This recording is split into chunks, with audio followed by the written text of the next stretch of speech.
to talk a little bit about events. I'm going to go off track from talking about each channel of new media. And one of the things I've learned from working at Ryan Homes and NBR is that they are an event-driven company.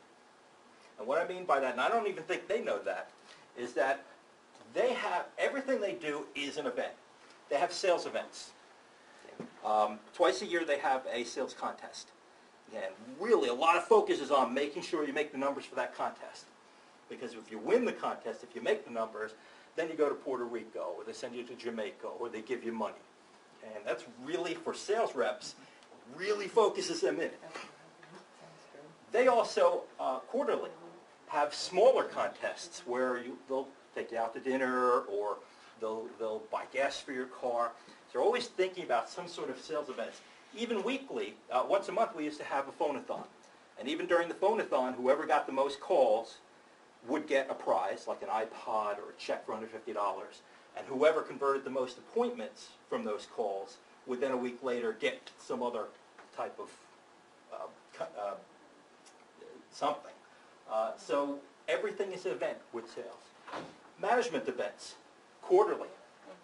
Ryan Homes has all of the managers, the senior managers of the company, sit down with the highest members of the company and explain what they were doing in their company, what numbers they had, what land they were purchasing, what the sales were like, what the costing was like. That was an event. You had to prepare several weeks in advance for that, and then to sit down. It was nerve-wracking. Once a year we had to go to Reston, Virginia, and then sit down with the CEO and explain what we were doing. So big event.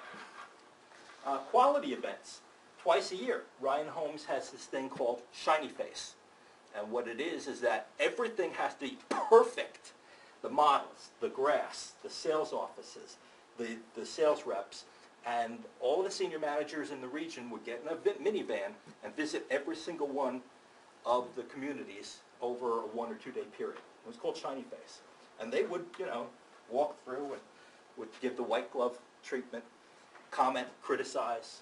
I mean, there better not be any cracks in the dining room or any dead spots on the grass. That's the sales manager who was responsible for that. So that was a big event, and that provided quality to the homes. Community events. They drove sales by at least once a month having barbecues or some sort of special deal, special giveaway. It was usually only till the end of the month. So at the beginning of the month, we'd figure out what the incentives were, or what the bonuses, or what the programs were for the month.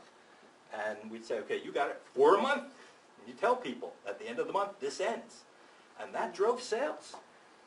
So all of these events, that was a big learning for me.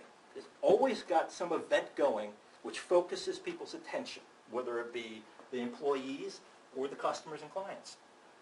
Wow, this is quite a valuable lesson. This is quite a strategy that they have here. I think I'm going to take it and show it to others. So events, they attract people. They attract attention, certainly, but they do attract customers. They provide reasons. Now that's also one of the biggest things that I found when the events were established. Now the sales reps had a reason to call people. They called quite often over the years and worked for a number of different builders. The way people would follow, a salesperson would follow up would be, they call the person, hi Mr. and Mrs. Bondarchuk, this is Ed. Are you coming out this weekend? No, I just wanted to come in keep in touch. If you do have any questions, give me a call tonight. Well, that's pretty dreary. That would be something that people would want to avoid, okay? Which is why a lot of sales reps don't do follow-up, because there's no reason to follow up. So an event circumvents that. It's much easier to get on the phone. Hi, Mr. and Mrs. Bondarchuk. Just wanted to give you a call and tell you we're having a barbecue this weekend. So we want you to come out and meet some of the neighbors and have a hot dog, have a hamburger. Can you make it? Okay, you're not sure yet? I'll tell you what, I'll send you an email on Friday just to remind you. How's that? Real easy to do. I find that when something's easy to do, people do it more. So if you give your sales reps or sales professionals something easy to do, they'll do it. If you create an event, it'll give them a good reason to follow up. It creates communities. I find when you have a block party, or even if you have experts out like a designer or a mortgage person, even the people in the community will come out.